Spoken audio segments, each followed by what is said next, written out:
Welcome to We Are Libertarians. My name is Chris Spangle, and our goal is to help you sound smarter while talking to your friends. So what we do here is examine current events from a libertarian perspective, and we treat it with a little irreverence as well. And this is from our series called The Swamp Explained, and I think this is the fifth one that we've done.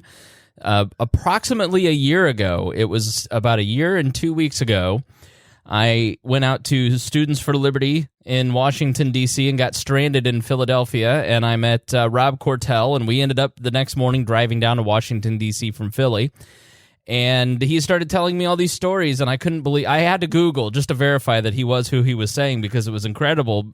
I couldn't believe that I ended up in the car with him. And it turns out Rob is a 45-year fly on the wall in Washington, D.C., and he's worked for Republican presidential campaigns, which we're going to talk a little bit about today, government agencies like the EPA. He's been confirmed by the Senate to the U.S. Federal Maritime Commission, and he's been a candidate for Congress as a Senate in the congressional race and a Senate race. And given his experience and iconoclastic view, he gives us an insight into the swamp, because what we love to do here at We Are Libertarians is try to understand the world as opposed to tell the world how it ought to be.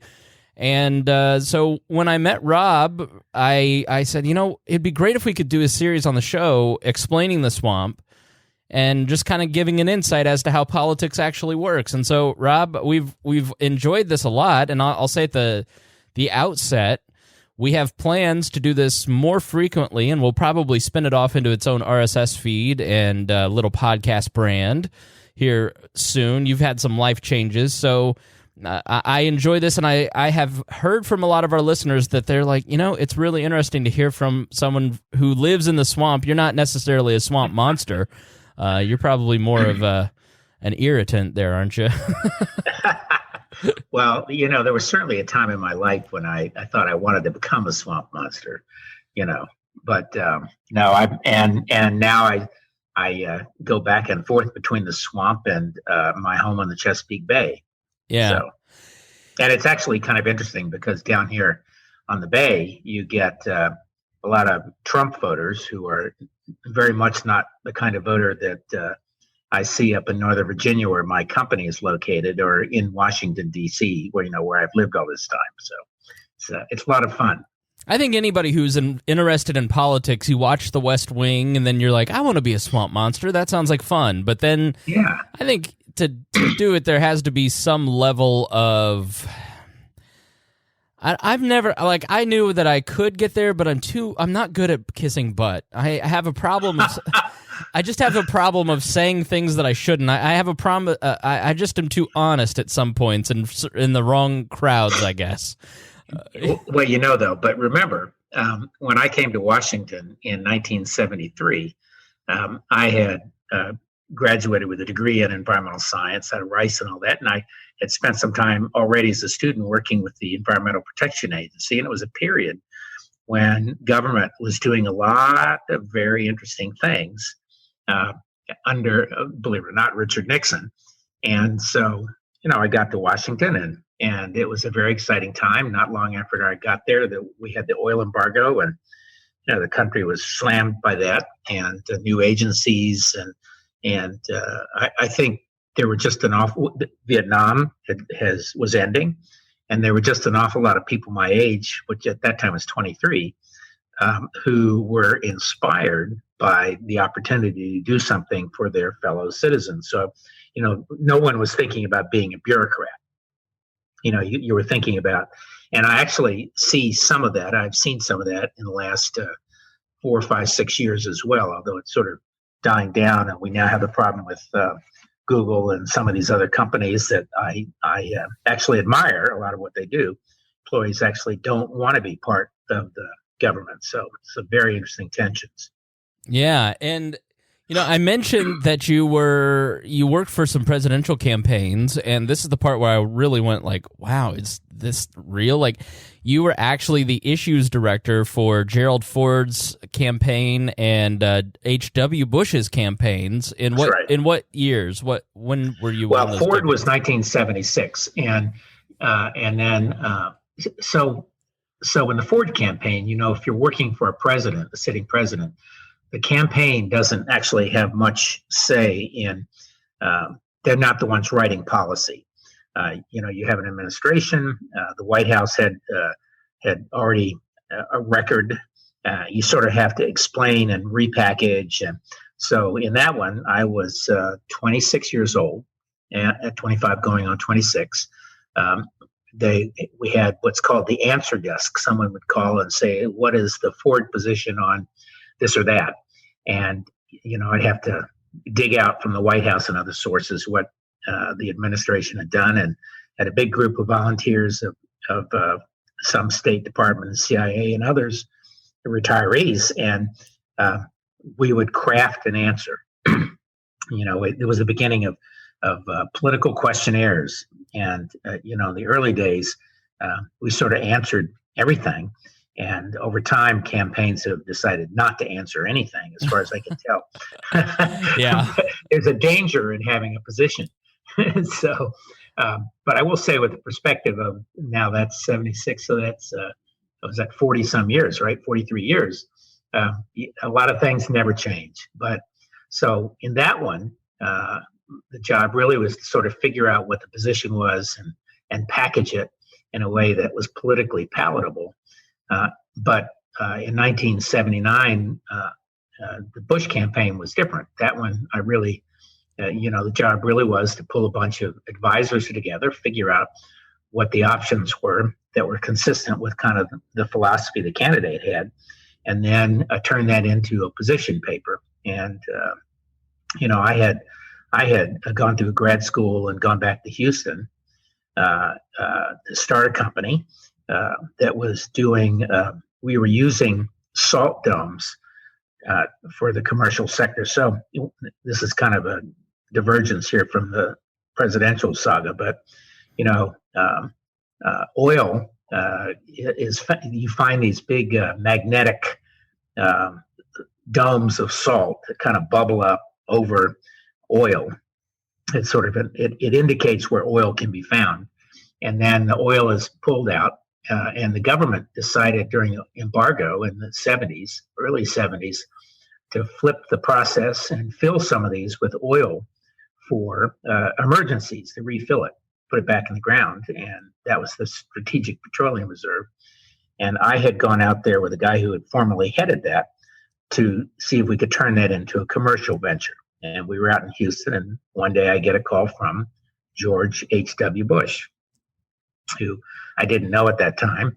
I had worked for his Senate race as a student volunteer at Rice, but he had heard about my work with the Ford campaign from several advisors to Ford who were now advisors to him.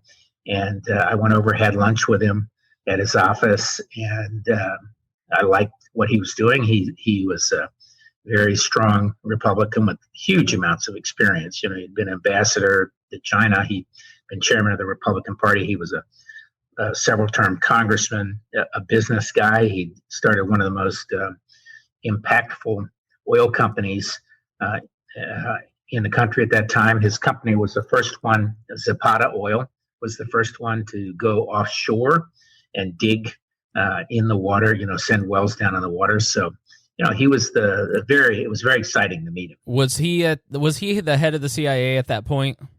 No, he had already been head of the CIA. Okay. And which he always said was his favorite job. He just loved the CIA. You're talking to a libertarian. That's creepy. I know. Well, but the other side of it, think about, a lot of the CIA, early CIA was certainly people just like George H.W. Bush. Now, they were blue bloods out of the Northeast. They were well-educated, Yale's, Harvard guys, Penn State, and all these kind of people who they were very patriotic people. And of course, a lot of them did it at very great risk. Julia Childs, right? Wasn't CIA, but she was an operative for the British government, I think, at that time. I can't remember which. It was the American version. I think it was the OSS. I think that's OSS. It was the OSS. She created shark repellent. That was her claim to fame. Yeah. Yeah, that's right. And her husband was too. The whole gang. So you were fairly high up in the Ford campaign, right? So how did you get into that, and how did you get at such a young age that level of responsibility? That was pretty accidental. I had been in the Ford White House as a senior junior staffer with the Presidential Clemency Board. We've talked before about Ford, after he pardoned Nixon, had to. There was such an outroar that of anger from certain quarters that he also wanted to figure out what he could do to, quote, heal the nation, and so he decided to pardon the Vietnam era war resistors. The war had just ended the year before for American involvement, and set up the Presidential Clemency Board to kind of go through all the records and see the kinds of things that had given them bad discharges and all that. And if you recall from earlier shows, we ran some 35,000 young people through that in the course of one day short of a year. And that was also very inspirational in its own way. I think, one of the guys I've talked about before was an African-American who'd gone to 3 tours in the war and come back on the 3rd tour through Germany and got busted on a drug charge and cashiered and lost his medical benefits. He'd been wounded several times, which was fundamentally unfair. And that's kind of where Ford was coming from. So actually, I heard an interesting, read something interesting the other day, or heard it, I can't remember, about Ford is probably the only guy, and we can talk about this later in the State of the Union, who ever gave a State of the Union that did not begin with the State of the Union is good. He said the State of the Union is not good, and it went on to tick off 10% inflation and unemployment and all of these things. And of course, he lost. He barely lost, but he did lose, despite having, I think, turned around a fair amount of that. But anyway, I was after the Clemency Board.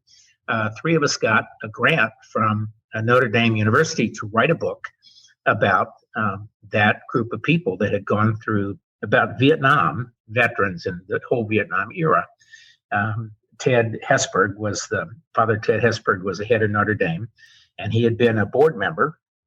And so I was the low man on a totem pole of 3 people writing this book, but we had collected the data from all of their experiences. And the net of that was that, there were probably 100 million young people who were technically eligible by age during the course of the war to go to war, but 51% were immediately rejected because they were women, which would not happen today. And then a big chunk were rejected because they were in college or graduate school. And eventually, something like only about 3 million, that's a big number, but only about 3% of the people who were technically eligible by age actually made it to Vietnam. So it was, and the title of the book was Chance and Circumstance. And it's not in publication anymore, but you can find it on Amazon. And it talked about a lot of those very things, that whether you ended up being drafted or sent to the war or not was totally a chance or circumstance. So anyway, so at some point I decided to start volunteering for the campaign, which was not far from my office. And one day I made an offer and I took it. And that offer was to run that operation. I'd gone over to help them write policy positions and all those things. So it was a natural. Mm. So what was Gerald Ford like as a person? I mean, I imagine you spent a lot of time around him. Didn't spend a lot of time with him per se, because he was, the campaign's a totally different entity, and the Clemency Board was in a different office too. After a while, we started out right at the White House, but he was a very affable, natural kind of person. And until the Bushes were there, it was said that the guy that the Secret Service, who was around him all day long and all night long, liked him better than anybody they'd been around. And they have all liked the Bushes, who were very affable and easygoing too, particularly W. But he was athletic. Of course, I would just remember his stumbling down the airplane steps. And despite the fact that he probably was the most athletic president we've had in quite a long time, he was portrayed as this physical kind of buffoon, Chevy Chase and Saturday Night Live had just begun, and Chevy Chase That's right. he falling into the Christmas tree. Yeah, that's right. But he was a there were some great shows. But you know what? It didn't bother him. He was the kind of person who kind of understood the game, and he had a long record in the Congress. So it was for him. He knew what the game was. So you then get this call from George H.W. Bush in 78, 79, and then you meet with him. And what's that first meeting like? It was just two people sitting down. He had heard about me from a guy named Dave Gergen, who is still a commentator and who was in the Ford White House in the campaign, and then who was close to him. And then he and another guy, a mentor of mine, Paul McAvoy, who later was on the Council of Economic Advisors under Ford, and who I got to know well at Yale later. And he had formed a political action committee to support candidates for Congress. And so he talked about, his race for Senate and what he was thinking about doing. And later and we agreed that I'd start helping out with the campaign. I started as a volunteer, really, and in the Houston office. And that started out fairly low key. I was actually later on, I was the third person who came on the staff under, who was hired. There's a group of us who were called the 3 percenters. We were with Bush before he was an asterisk in the polls, and an asterisk is under 3%. But he was just a very easygoing guy. And he also was naturally athletic and just a nice person. Who are the other two people who was hired before you were? I think. Well, let's see. Probably Margaret Tutwiler. I was there before that, and let's see. David Keene came later. I was one of the group that interviewed him. I think David Bates was there. He was kind of the keeper of the body and everything associated with Bush. A guy named Dave Sparks came in just about that time. And Jim Baker was already chairman. I think Karl Rove was very involved in the congressional PAC, but he really was not involved in the campaign, the presidential campaign. And I think there was a little bit of bad blood between some of the staff people at that point, and not with the president, not with Bush or Karl, but I think Karl just decided he didn't want to do the presidential campaign. So Bush had run for Congress, and Karl Rove worked on that campaign. I don't know if he worked on the congressional campaigns. Karl was probably just out of the RNC. He, if I recall, he was running the Young Republican operation, but he was very involved with Bush, with the congressional PAC, the political action committee that Bush set up to fund 1978 campaigns. Got it. So he started a PAC to basically. It's sort of like what Nixon did in 66. What Nixon did in 66. They all do it. All these candidates do. Right. So he went around the country in 66 helping congressional campaigns. That's right. And so they owed him a favor in 68, and that's how he kind of... I just read James Buchanan's books on Nixon, which were fascinating reads. I really didn't know Nixon was that Buchanan was that close to Nixon. So it sounds like you were his Buchanan. You were H.W. Buchanan. Probably not. Not quite. But no. So was W around any? Were you around him at all through? Well, so campaign? The way that evolved was that. I helped out as a volunteer in the congressional PAC, and then of course once the elections were over, then they started going really lickety split down the road, and if I recall, I think Bush put in $100,000 of his own money, which was a lot of money in those days, and considered a significant commitment. And then campaign started in earnest and set up a headquarters in D.C. in Alexandria. I still remember the building, and I would fly every month or so between Houston and Kennebunkport in Washington. My job at that point, by then, was to put together advisors so for example, he had a group of people on the economy, which included Bill Niskanen, who was the chief economist for, I think, Ford, if I recall, had a very senior guy from 3M, a really nice guy. He had George Shultz on foreign policy. I mean, he consulted Kissinger. He basically knew everybody from the establishment. If they were someone, he knew them. And so the job was really to put together a series of events up at Kennebunkport, where they would spend the night or 2 nights with the Bushes and the neighbors. And, we'd have a couple sessions. They had a big room at Walker's Point, which is the family house, overlooking the water there. It was a big old New England style house. And of course, it's been added to many, many, many times since then. And W has a place there. And I'm sure, everybody in the family has some place in the compound these days. But Barbara kind of manned the kitchen. She would prepare these big meals, massive meals of just great stuff, soups at lunch. I wandered into the kitchen one day, and I love to cook, and am a good cook. And I remember her saying, "Rob, if you're not going to work, get your butt out of the kitchen." And so she also was very down to earth, just a wonderful person. And we all would stay.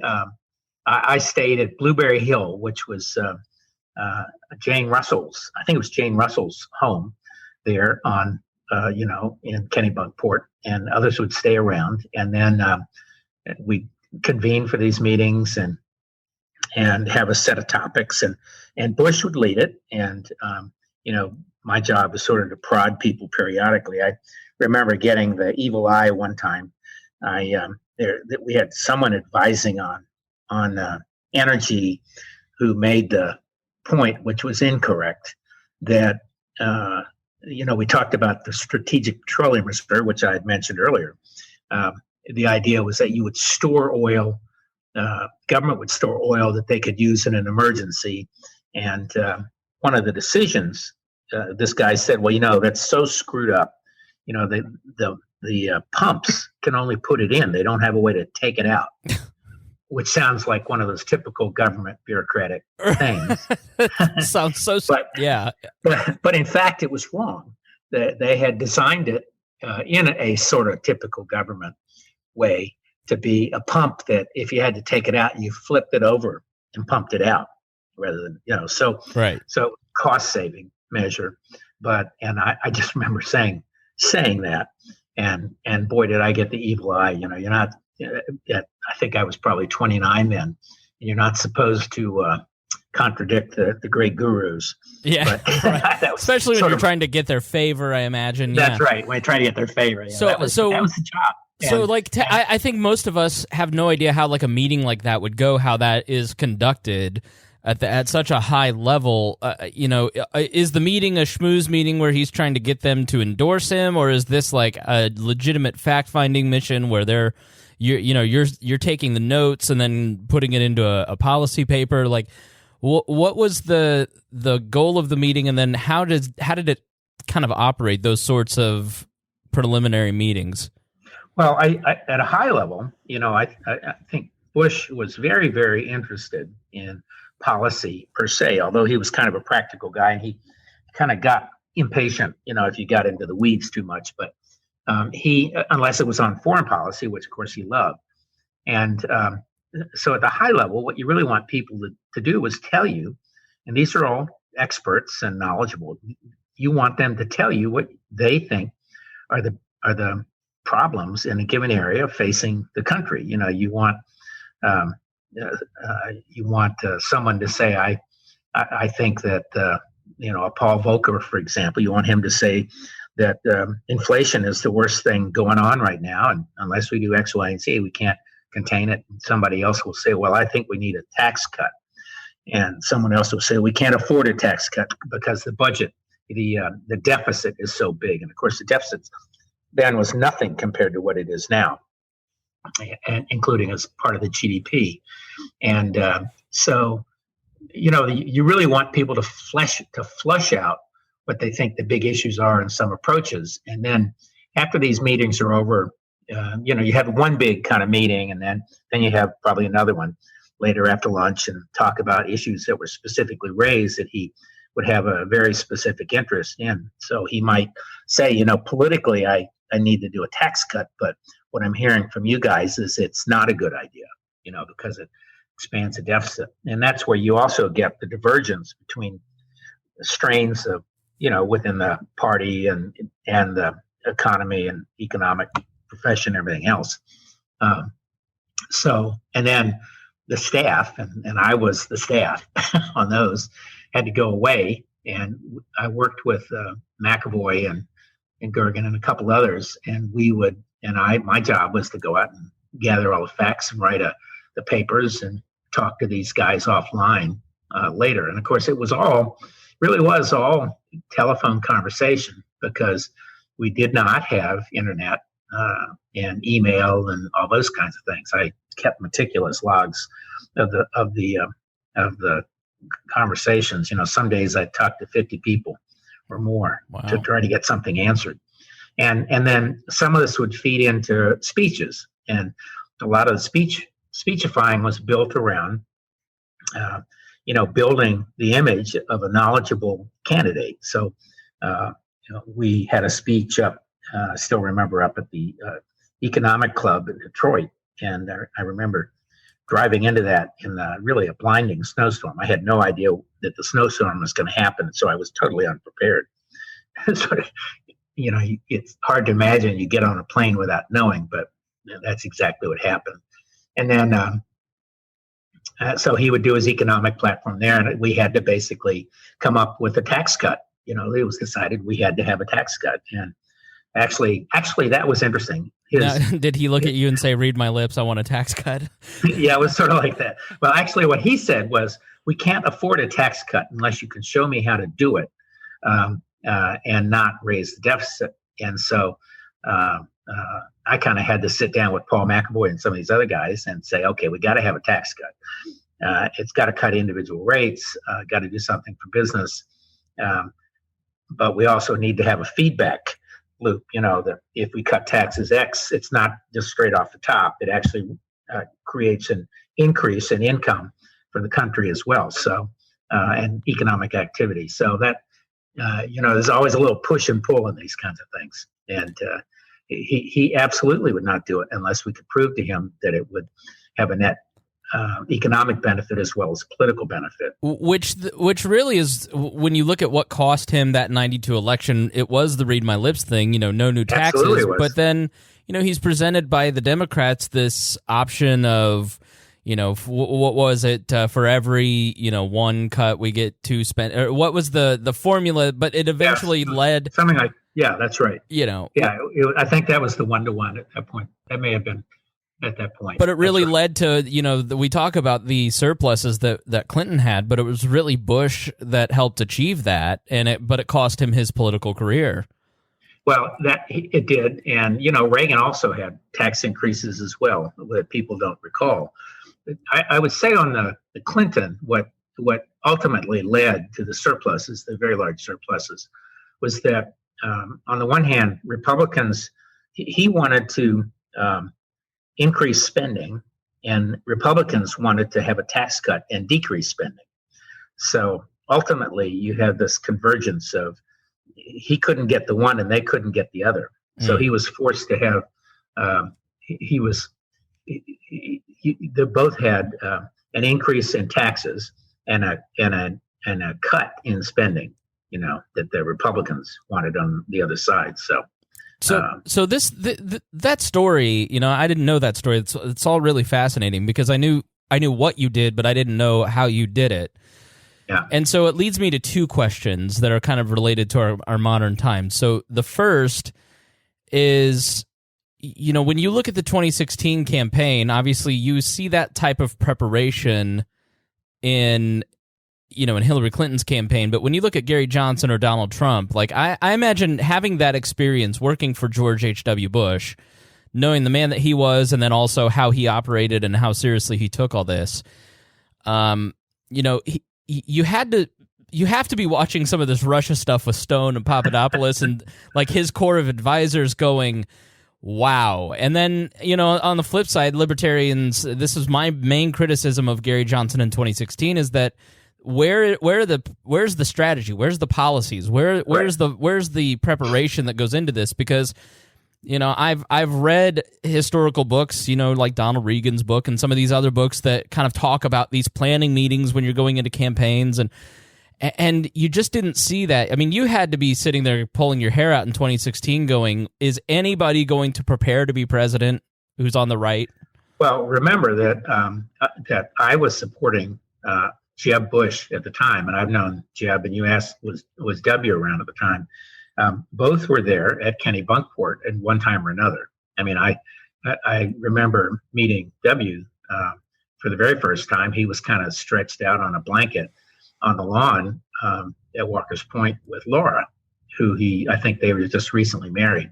And I had met Jeb, I think, in Houston earlier. But so I was supporting Jeb in the 2016 election.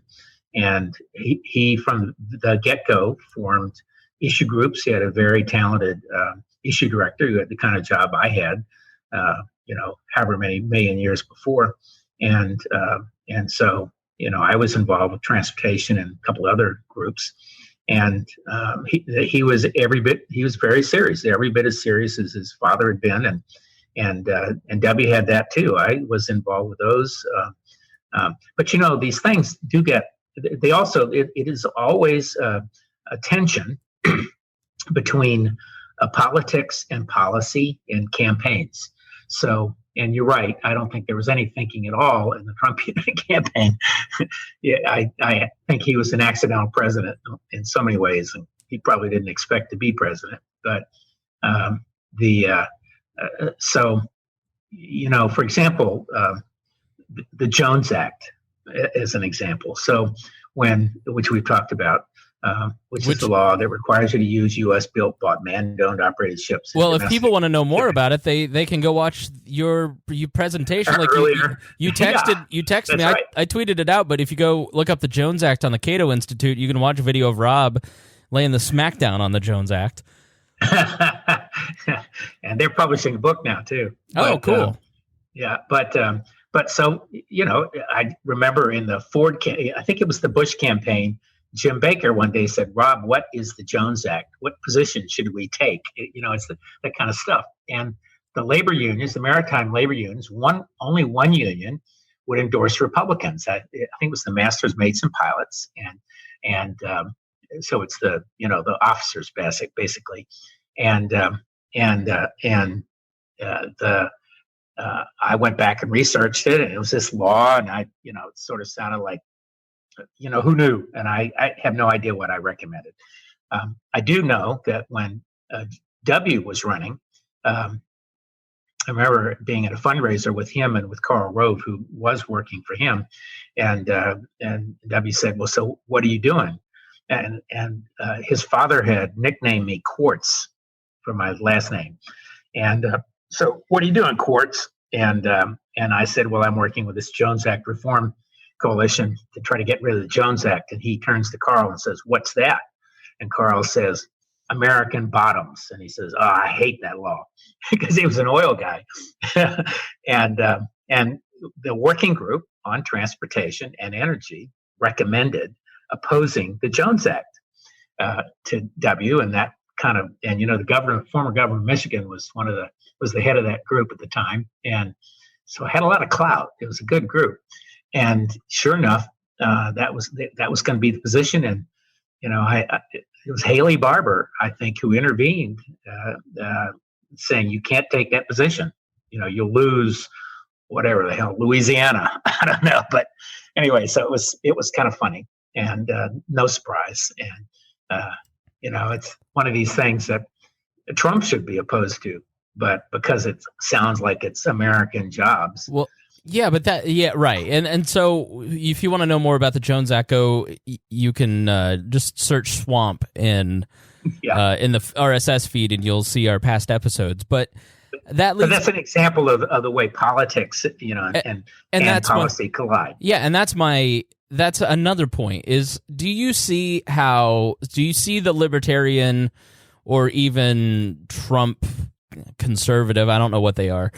Do you see the critique that there's some groupthink in that when you have a George H.W. Bush putting together, he's giving you the list of people that you ought to call, and it's the guy who worked for Kissinger. So of course you're always going to kind of have these same strains of policy because you're talking to the establishment, and how much room was there for dissenting opinions on the prevailing doctrines of the day? Because somebody like HW, the criticism is like, well, he's a public servant, but he's also serving the public that has maintained its own power. So how does a counter opinion getting to sort of the disruption argument, right? How does it sneak in? Trump supporters make for him, right? Which is this is a system that's ripe for disruption, and I don't disagree with that. I'm in spent a lot of time with startups and technology and all that, so I personally like disruption, and I would say that if anybody ever did any research on my own political history, I took kind of a mixture of a disruptive posture in a lot of things, and but I think by the same token, politics is a conservative business, and people who are expert, this, that you're trying to both optimize for risk and reward, and so you don't get any payback for losing, in foreign policy or the economy or anything else. And honestly, I just think a lot of politicians stay in office because they don't take a risk. Honestly, your reward is you get reelected by not taking a risk. And I think about my own congressional opponent, many years ago, who was just lost the election in Florida to the former governor, and he'd been in politics for 40 some years. I mean, he'd been in 6 or 7 years by the time I ran against him. So, and I can't think of anything he did ever risky. Well, that was part of the problem. Is Bill Nelson was no risk taker whatsoever. You could probably elaborate on this more. And that was the rap, that he'd been there for a long time, but he'd never stuck his neck out. And so what did you really have to show? And so you've got somebody like Rick Scott who can pump in a lot of money and make that point. And there is a weird thing in elections where it's like, I'm going to get things done. And then the incentive once you get in office is not to get anything done. Well, that's right. Well, and Bill is not a lot different than most politicians, to be honest. You just don't. Risk is not how you get reelected. Yeah. And if you're willing to take it on, sometimes there's a big payback. So Bush, it's a good question. Would he or did he ever step outside? I probably can't name any times that he took a really risky position on a lot of these things. But on the other hand, it required a lot of gumption to actually prosecute a war in the Gulf. Remember when that was probably not an easy decision to send American troops, no matter how well equipped or no matter how likely the outcome, to the Gulf and do a war. But he did it, and I would say that in his case there, all of his experience kind of came to bear, and he went after Allied support. He He understood the military. He was able to understand the intelligence he was getting, and he could calculate on a rational basis what the actual risk would be. Well, something looked risky. so let me clarify. Experience and all that comes together. Yeah. So let me not. I won't debate on that, but I want to clarify my question in that when you're having these meetings, it's not a matter of making a risk, but was there that type of meeting that you're describing is you get anything out of school there? Is the information coming in? You know, like or are you only getting an Overton window of establishment to establishment light, and never anything that may be outside the bounds, the norms of modern Washington politics in those days? Well, I think probably as much as you could get. You know, I think Bush probably had better sourcing. Better sources of information and data than an awful lot of presidential candidates. Remember, he really had been there a long time. Right. He had been in the Congress. He'd been in the CIA. He'd been in the political establishment. He had been in China.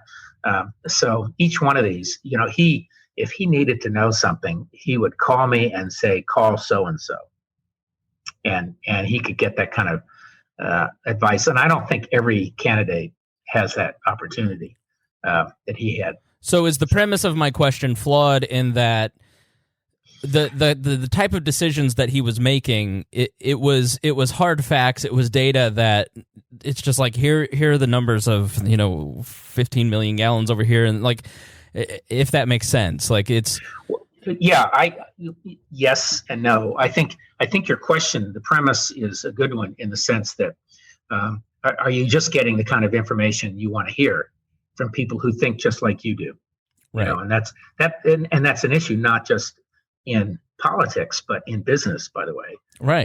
And life, and business guys, but are by and large risk averse as well. So I think the question is: are you self-aware? Do you understand that there might be something else out there? And sometimes I think experience can make you aware. It can also lead you down a trap. I've seen this 19 times before. It's obviously the same. And in fact, it's not the same. It's a very different situation. So, he was a guy who really, who wanted to get information. So he was not somebody who leapt at whatever his gut happened to do that day. So, okay. So let's fast forward to the funeral. So you actually went to the funeral. You said you were in what row? I actually watched the funeral knowing that you were probably going, so I was like looking in the back trying to see if I could see you. I never found you, but I will probably go back now and see if I can. But so you actually, how do you get invited to a presidential funeral? They start planning the funeral the day you take office as president. Okay.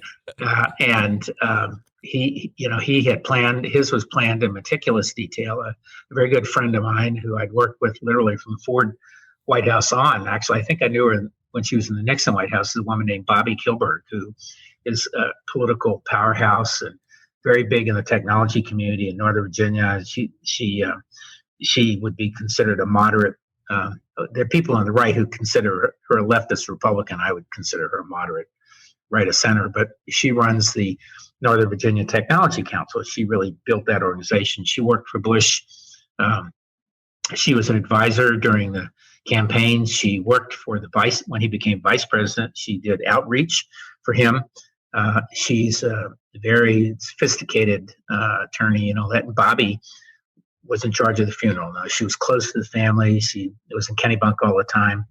And they just had it planned down to the infinite detail, including who would be invited. And, it was very interesting. You tend to think of people as all being the same, but in fact, there were waves and eras of Bush people. So I had worked as a volunteer for his Senate race when I was a student. And there were people in that office then, a woman named Shirley Green and some others, for example, who were there in the campaign in 1979 that he eventually dropped out in the fall and went to work with Reagan and became the vice president. Then there was a vice presidential staff, which was very different than, for the most part, than the campaign staff. And then there was the presidential staff, and there was carryover, but that was somewhat different. And then, and there were people he knew from the CIA and people from China and people from all of his previous walks of life. And you're on lists, and the question is, can they find you? And so, I got an invitation via email within hours of his death. And then I had an invitation to go out to see the plane, to see the arrival of the plane and the body, and out at Andrews. So that was, we had to leave on, I think that was Monday. I had to leave the house like at 6 a.m. to get up to a local hotel here, where Omni Shoreham, I think, where they had buses for those of us who were invited to do that. And the buses, we waited around a couple hours, and then the buses drove all the way out to Andrews Air Force Base, which was probably 45-minute drive, and go through all the checkpoints. And then there were 3 buses. And then we get to the receiving site, and you were standing at the airport, this military airport, for another hour and a half in cold weather. And then a bus arrived from the CIA with a bunch of people who had worked with them, and then one other bus from some other operation. And, the plane arrived finally and came up, and it was very, very impressive. The plane kind of did a flyover and a loop and then landed right in front of all of us. And they had the military band and welcome committee, and the family got off. W got off, and Jeb and Marvin and Doro and all the rest, and Neil and all the family, and then everybody kind of gathered in another group, and then eventually the rear of the plane opened, and they brought out the casket, and the music played. I have video of that. It was both somber and impressive, and then everybody loaded in cars. This probably took an hour or so, and then as they started loading in the cars, W came by, and Laura and the family walked up to those of us who were there who'd been part of the staff, and he just said, "Thank you very much for coming out." And he was very, I think he was very emotional at that point. And then they all took off, and frankly, the crowd was emotional. And then we eventually hopped in the buses and drove back, and it took all day long to do this. And then there were other events around that. And then Tuesday, one of his guys who'd worked for him, a guy named Tom Collymore, who's I think VP at the Chamber of Commerce, threw a reception for all of the people who were there from out of town for Bush, and it was quite an event at the Chamber. It's probably the best bar scene I've been to in a long time. One of the interesting things in DC is you got all these receptions, and they have sort of fundamental. They have like Jim Beam, and they have a basic bourbon and sometimes rye, and they have a red and a white wine, and they have drink sponsors.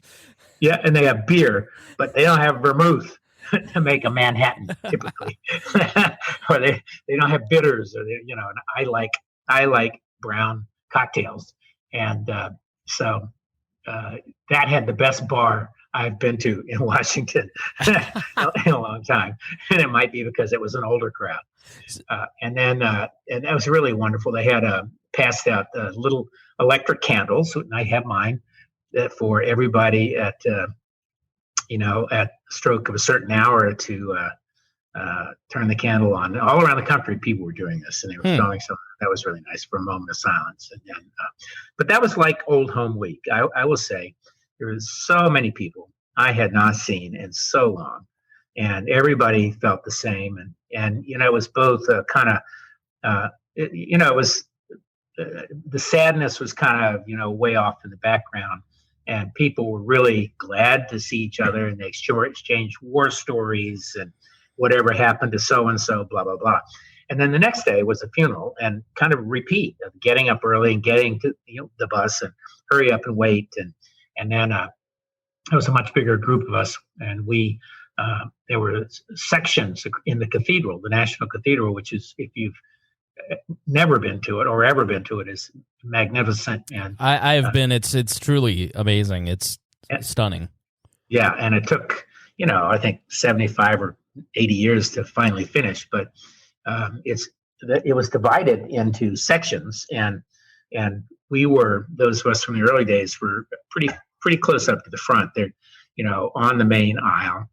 I was about 8 rows back from the front, but I could see when Obama and Jimmy and Rosalind Carter and all walked in, and Trump and everybody greeting each other, and every time I turn around, I'd see somebody I hadn't seen in 10 or 20 or 30 or sometimes 40 years from the early days. And then I really chuckled, several of us did, to the left under the eaves. They're 2 big main sections down the main floor of the cathedral, and then you have the columns, and then kind of under the sides there's a bunch of other places, and they had put the whole Congress over under one of the eaves. I noticed that, and so that's one of the questions, not to be indelicate, but I read Our Town by the New York Times writer, and it opens with Tim Russert's funeral and talks about how the state funeral and kind of, and I wonder if something like that, are you like, you're in row 8 and then you just know someone in row 10's like, I can't believe he's in row, like, is it I'm sure. Is it? And so I saw like my congressman sitting under the like way in the back. I was like, I got to get a better congressman. Well, actually, we saw a friendly Barbara Comstock, who I'm friends with, and had just lost her race, in the sweep, and Barbara was walking by, and several of us invited her to sit with us, which she did. But the sections were, it was sectioned off. I mean, so I was on I was in the outside of the row. There were about 8 seats, I think, 8 or 9, and I had invited. I was allowed to bring one person, and my wife was at a board meeting out of town. Otherwise, she'd have gone. And I had an email from another young guy at the time, was a guy named John Osborne, who was a great friend, but he was a student when he went to work for me in the campaign in 1979, I think. And he had just sent me an email saying, how do I get a seat? This is, you asked. And man, I should have been. Well, I should have been quicker. Turns out I have a seat. and John, met me and of course sat with me there, and it was really nice. I mean, he said, and I had another person say to me the same similar something. He said, I just have to thank you for bringing me into the campaign and letting me work, and that led to all sorts of things in my career. And I turned around, and there's another woman, Connie Horner, who had a very successful career. She had written some for the New York Times, Sunday magazine, some interesting articles, and she came as a volunteer. And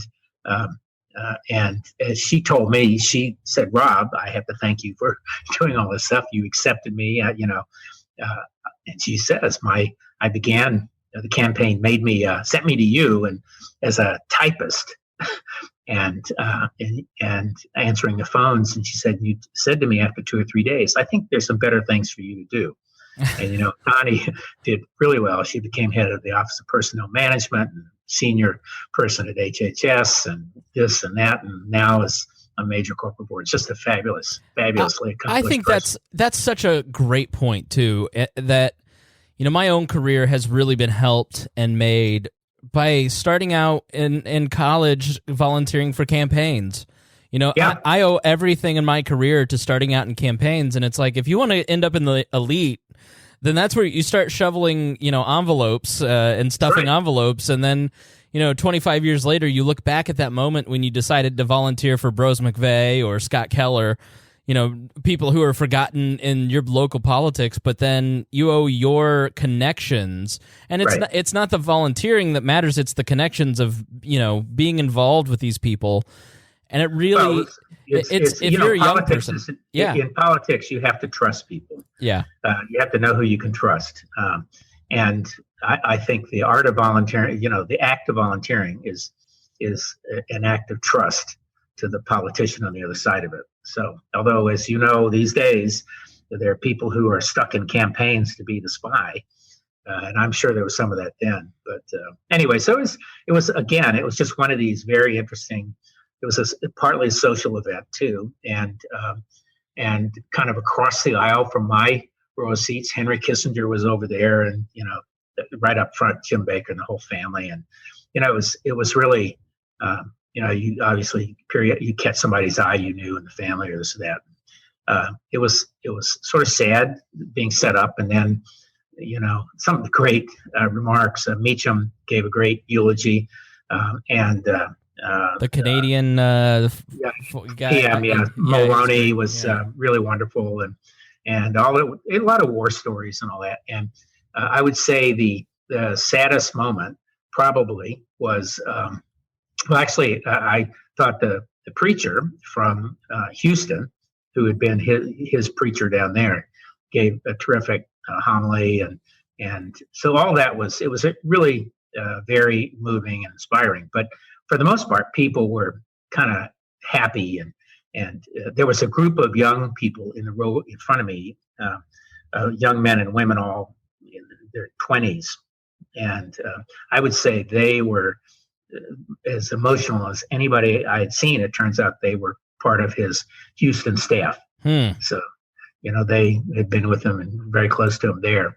And then, Jim Baker, who's a fabulous person, he was just distraught. He was probably more so than anybody you could see. And then, but I would say the moment that was probably the saddest for people, where it all came home, was when they took the casket out. That's where you really kind of know this is it. Yeah. So, but it was a great moment and a real celebration. And of course, he represents, as you sort of alluded, a kind of politician and a person who you don't see a lot of these days. I felt this way about the McCain funeral, where McCain's funeral, I mean, the juxtaposition between the two just shows you the difference in the character of the men, where McCain's funeral is just kind of gross because he made it all about the times that people will not remember in 30 years, where, Bush's funeral was really about, you could tell the family said no Trump bashing, and it was all about H.W. the man. But you really get a sense with these two funerals that it was almost a funeral for a type of politics that will never return. And, with McCain's funeral, it's like you have, Biden giving the speech, and it's like the frenemies, that era left. And then with HW, the statesman, the kind of the last of the statesmen, and we're left with kind of this hollow politics that's just it's sort of generationally the last two, because remember he was the last guy who really had served in a war, and he was the last guy from World War II, and we don't have any of those anymore. So, but anyway, it was really something. It was quite an event. Well, we talked ourselves right into an hour, so we'll have to talk a little bit about. I mean, do you have any thoughts? I mean, we got a couple minutes here. I am curious, before we go, your thoughts on the shutdown, and obviously Trump caved, and Pelosi looked like she outmaneuvered him. So what was your take on that? Yeah, that's I think that's a really good question, and of course the shutdown was, first of all, we all know it's the longest in history. It probably cost about $11 billion in a multi-trillion-dollar budget. That's not a lot of money, but it had an impact, and it certainly cost more than the $5.6 billion. I think you're also correct that Trump caved. I will say the person who did the most for themselves in this is probably Nancy Pelosi.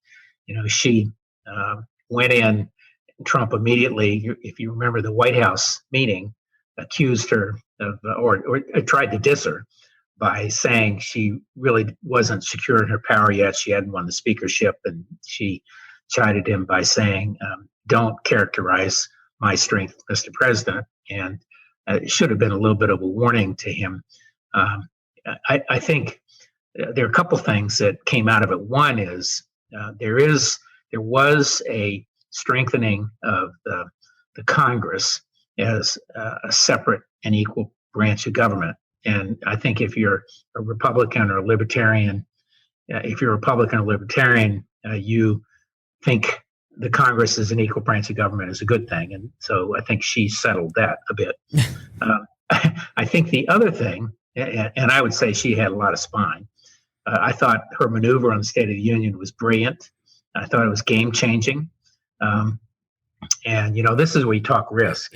Yeah. In what way was it game changing? Well, I think, first of all, I hadn't even thought about it myself. And, I was trying to figure out where it was going to land. And the fact that she said, okay, you can't come, you've changed the landscape. I'm going to change it too. So it really did change the dynamic. He thought he could pull his way around it. Remember, he said, well, I'm going to come anyway. And of course, it turns out you can't. You have to be formally invited. And McConnell was not going to get caught giving him. He wanted no part of it. No, the other thing that I think came out of it is, people by and large don't give a crap about federal workers and their pain. They basically think they're lazy and shiftless and everything else. Even if they know someone, if they know a guy, well, he's a federal worker. And I think at the beginning of the shutdown, that was the attitude. But as things started to break down, and they did start to break down, FAA, the airports and flying, that all began to break down with the TSA and the inspections. The Food and Drug Administration had to stop doing inspections. The SEC had stopped. SEC, business guys who bitch and moan about regulation, they still know they got to go through it.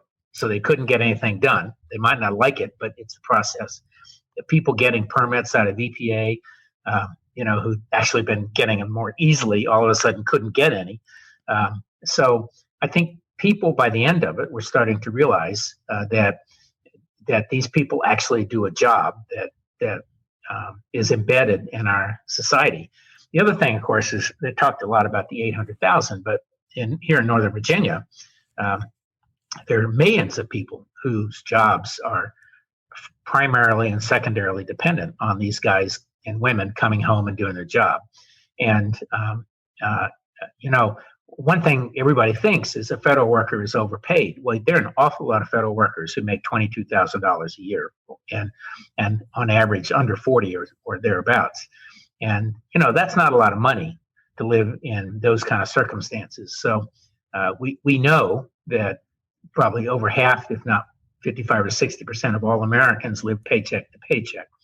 So you could start to feel the impact in grocery stores and like the Smithsonian shuts down. Well, those cafeterias are run by private companies, and the people who run them are private employees, and they all lost their jobs, and they're not going to make that money up. Federal employees will, if they were required to work without pay, they'll get their money back. So some $8 billion, I think they calculated, of the $11 billion costs will come back to the economy, but some of it's lost. The ironic thing is that they shut it down over a $5.7 billion wall, and $5.7 billion was lost. But it's never about the, but and we all know it was not about the money. Right. Trump could not. Trump has to get a wall for his supporters. And Pelosi cannot let him have a wall for his supporters. So. I think they'll probably do some face-saving thing in the end, which is some commission to determine if and where a wall or barrier or steel or whatever the hell you want to call it is going to be put. But that will be the only way out because it's not about money. It's not about necessity. The conversation is not about what people need. It's about he promised to all he can't have it. He promised to all he has to have it.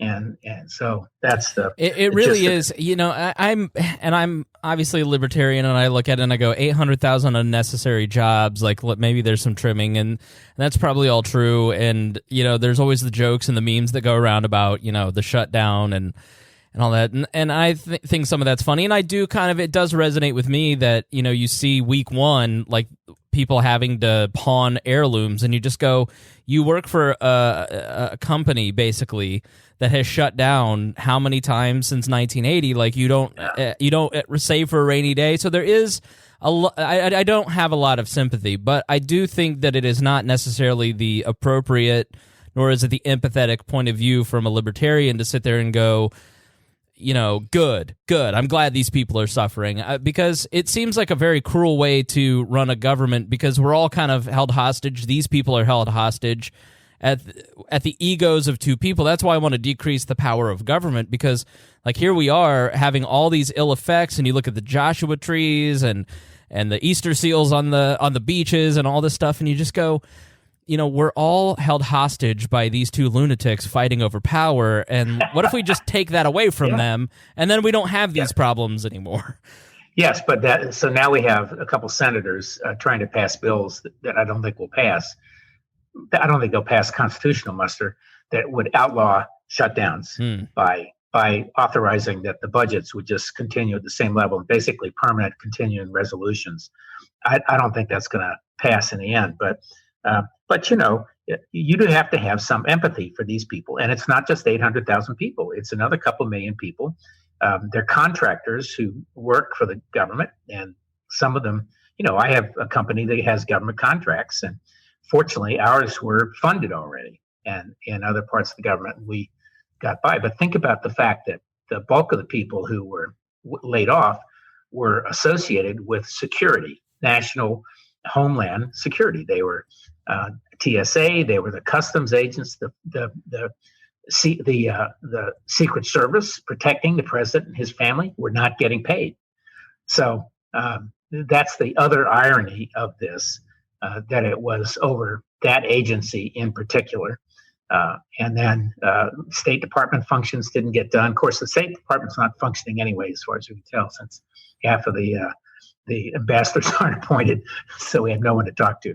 So anyway, yeah, I mean, it's just hard for people to find sympathy, because when the IRS shut down my dad's business for 2 months over $75, they didn't care if he wasn't getting paid, and so it's just not.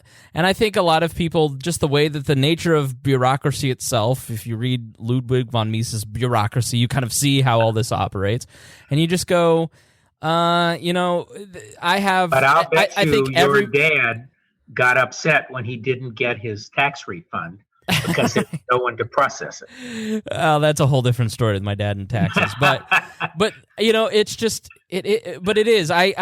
But I also kind of go, well, you should extend the empathy that you wanted them to have for you towards them, right? And so that's right. Really where the rubber meets the road, and trying to make the world a better place is the people that you owe nothing to. How are you going to treat them?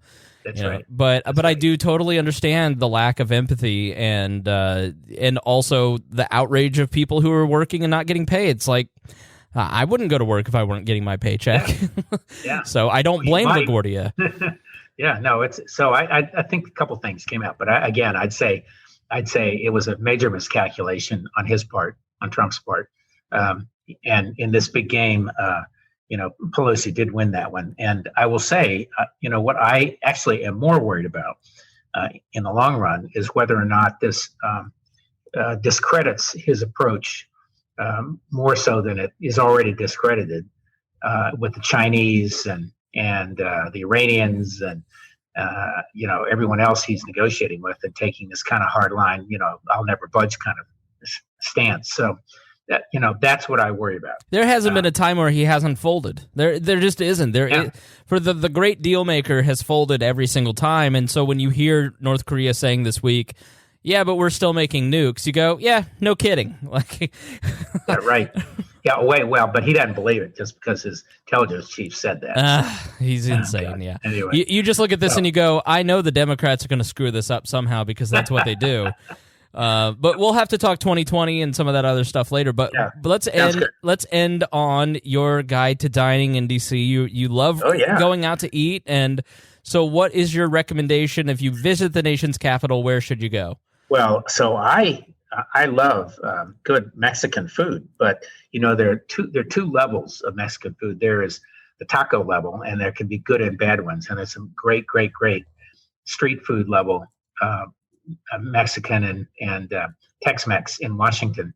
But fine Mexican dining is also a terrific experience, and there is a restaurant that opened 6 or 8 months ago in Washington over near the center city called Poca Madre with this very, very good chef, Victor Albizu. And I would say that if you're interested in something very different, we had a terrific duck for the table that you sort of shred and had great makings of with soft tortillas and several other interesting dishes that went with it, and really terrific mezcal drinks. I love mezcal. What is mezcal? Mezcal and rye. Explain that to me. I'm unfamiliar. Well, tequila. I've heard of it. Yeah, right. So mezcal is kind of a lower. I think it's made with a different plant. Okay, but it's still in the same kind of family of the big cactus plants. Gotcha. And it's typically a little raw and a little smokier. And what I like about it is the smoky, and you can substitute it in some drinks for the tequila. And I've had mezcal Manhattans and all that. But I'll tell you, the food is great. Service is great. It's not a huge restaurant. It's a beautiful restaurant. So I recommend to you Poca Madre. All right. Very good. Well, final thoughts? Anything that people should be paying attention to between now and our next visit? It's been fascinating, and you and I can talk about it the next time we get together about 2020. I think what's fascinating is watching people start to tout Larry Hogan, and he's on the Republican side, not just Kasich. And on the Democrat side, of course, you're starting to see a bunch of candidates. And I must say, I saw this young mayor, Buttigieg, as you told me his name is pronounced, who's the mayor of South Bend. I thought he's a Rhodes Scholar, very a little canned, but boy, he not only had a good rationale for his running, but he actually could talk about what we should do in Afghanistan. Which, let me just say, the clay feet for most presidential candidates are that they don't know anything about foreign policy. So. And then I have another good friend who's in politics who thinks Kamala Harris is going to be the winner, and I don't. So I think her positions are wholly scary, and I think I think there are a lot of scary positions out there. So I think so we can talk about this. Yeah, we should not get into it because we have lots of thoughts, but we'll shoot for next week. Fun. So all right, great. Well, it was great talking to you. 2 weeks. And we'll reconvene, and maybe by that time we'll be in a different feed. So yeah, if you enjoy these conversations, I'll let you listeners know when you can go jump into that feed and send us any questions. Yeah, and please send questions. editor@wearelibertarians.com, and we love Rob loves to take your questions. You can be like the press or whomever called on that phone when he worked for Gerald Ford and ask him questions, and then he can go get the answers and tell you what's up. So, all right. Thanks, Rob. It was great talking to you. Thanks. All right.